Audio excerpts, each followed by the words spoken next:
নদী কেড়ে নিয়েছে ঘর, জমি আর স্বপ্নের অনেকটা অংশ। অভাব অনটনে হার মানেননি বাঁধে আশ্রিত এসব নারীরা। সুপারি কাটার আয়ে খুঁজে নিচ্ছেন বাঁচার নতুন পথ।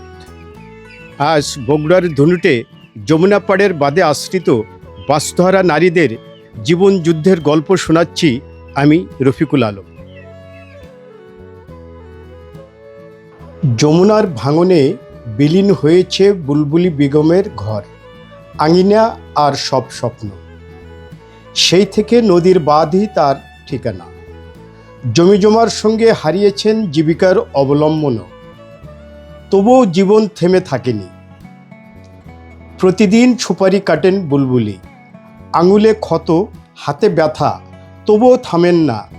কারণ সুপারি কেটে যে সামান্য আয় হয়, সেটুকু দিয়েই চলছে সংসার, জ্বলছে চুলা, টিকে আছে জীবনের আশা।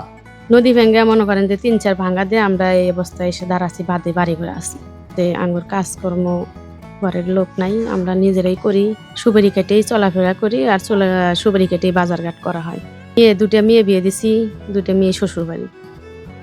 শুধু বুলবুলি নন, তার মতো আঙ্গুরি, রমিছা, ছকিনা সহ বাঁধে আশ্রিত 3 শতাধিক নারী সুপারি কেটে সংসারের হাল ধরেছে। নদী তাদের সব কিছু কেড়ে নিয়েছে, কিন্তু কেড়ে নিতে পারেনি লড়াই করার শক্তি। আমার মেয়ে ঢাকা গেছে, আমি 3টা ছল নিয়ে থাকি, পাশে একবারই সুপারি কাটে আমি সংসার চালাই। আমার বয়স 7 বছরের কালান্থেন, আমি সুপারি কাটি। কেজি প্রতি 5 টাকা দেয়, 25 কেজি কাটি, আবার এমন টাইমে 30 কেজি কাটি। আমি এখন সুপারি কেটে সংসার চালাচ্ছি। তাদের প্রত্যাশা খুব বেশি নয়, একটি নিরাপদ আশ্রয়, নিয়মিত কাজের সুযোগ আর সন্তানদের সুন্দর ভবিষ্যৎ। এই স্বপ্ন নিয়েই প্রতিদিন জীবন যুদ্ধে নামেন তারা। আমার স্বামী মরে যাওয়ার পরে এই কাজ করে আমি সংসার চালাই।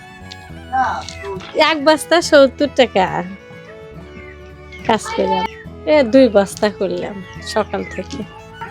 আমার মেয়ে এবার বিয়ে অনার্সে পড়তেছে, সুপারি কেটে আমি পড়াশোনা করাইতেছি। স্থানীয় ব্যবসায়ীরা দেশের বিভিন্ন অঞ্চল থেকে সুপারি কিনে এনে এই নারীদের দিয়ে কাটানোর কাজ করান। আমি বাগেরহাট থেকে এবং খুলনা থেকে সুপারি কিনি। প্রায় 100 মহিলা আছে, তারা আমার এই সুপারিগুলো নিয়ে কাইটা তারা জীবিকা দিন যাপন করে। এবং আমি নিয়ে ধনুটে বেশি, গাজীপুর বেশি, কিন্তু আমার পুঁজি না থাকার কারণে তাদের চাহিদা আমি মিটাইতে পারি।